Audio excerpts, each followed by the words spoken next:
গীতা যাবে স্বস্তিকের সঙ্গে। তো বন্ধুরা, গীতার এলবির আগামী পর্বে আপনারা দেখতে পাবেন যে গীতা অতীতে এখানে স্বস্তিকের সঙ্গে যা যা করেছে তার জন্য স্বস্তিকও বলে যে আমিও দেখিয়ে দেবো যে আমিও গীতা ছাড়া কত ভালো থাকতে পারি।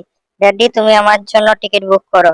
যেখানে মেহেক বলে যে স্বস্তিকে রাখা যাওয়া ভালো হবে না, তাই সেও স্বস্তিকের সঙ্গে যাওয়ার সিদ্ধান্ত নেয়।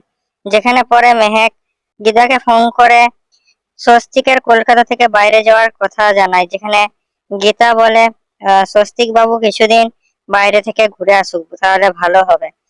খবর দিকে গিন্নিও এখানে কাব্যাকে ফোন করে বলে দেয় যে কাজ হয়ে গিয়েছে। তারপর কাব্যা ফোন কেটে কিরণকান্তির সঙ্গে এখানে প্ল্যান বানায় এবং বলে যে গীতাকে এই ট্রিপে শেষ করে দেব।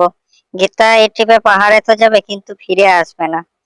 পরের সিনে আমরা স্বস্তিককে দেখতে পাই যে গীতার সঙ্গে কাটানো হাসি খুশির দিনগুলোকে মনে করে দুঃখ পেতে থাকে। তখনই স্বস্তিকের কাছে গীতার ফোন আসে এবং গীতা স্বস্তিককে তার প্রাণে যে বিপদ আছে সেই কথা বলে।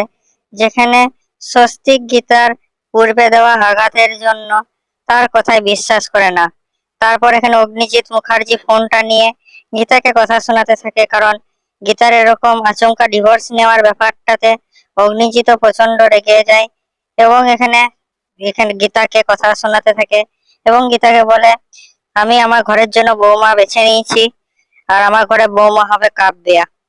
বলে ফোনটা কেটে দিয়ে স্বস্তিককে বলেন যে তুমি কোনো রকম সম্পর্কই গীতার সঙ্গে রাখবে না। তারপর গীতা এখানে মেহেককে ফোন করে এবং মেহেককে ফোন করে স্বস্তিকের ওপর যে বিপদ আছে তা জানায়। যেখানে কাব্যা বলে যে আমার দাদা তোমাকে বিপদে অনেকবারই বাঁচিয়েছে। যেখানে গীতার মনে পড়ে সেই সময়গুলো যখন ছোটখাটো নানা বিপদে স্বস্তিক তাকে বাঁচিয়েছে। তারপর মেহেক গীতাকে বলে এবার তোমার পালা আমার দাদাকে বাঁচানোর, আমি যাচ্ছি, তুমিও এসো এই ট্রিপে। তখন গীতা বলে ঠিক আছে, আমিও যাব স্বস্তিক বাবুর সঙ্গে। অপরদিকে আমরা কাব্যাকে দেখতে পাই যে বলে এই ট্রিপে আমি গীতাকে মারবই এবং গীতাকে মেরে সকল দোষ দিয়ে দেবো পদ্মর ওপর। তো কি লাগছে বন্ধুরা, ট্রিপে কি এখানে কাব্যা গীতাকে কোনো রকমের আঘাত পৌঁছাতে পারবে? বলুন কমেন্টে। আমাদের ভিডিওটা লাইক করুন আর আমাদের চ্যানেলটা সাবস্ক্রাইব করুন এরকম আরো আপডেটস এর জন্য।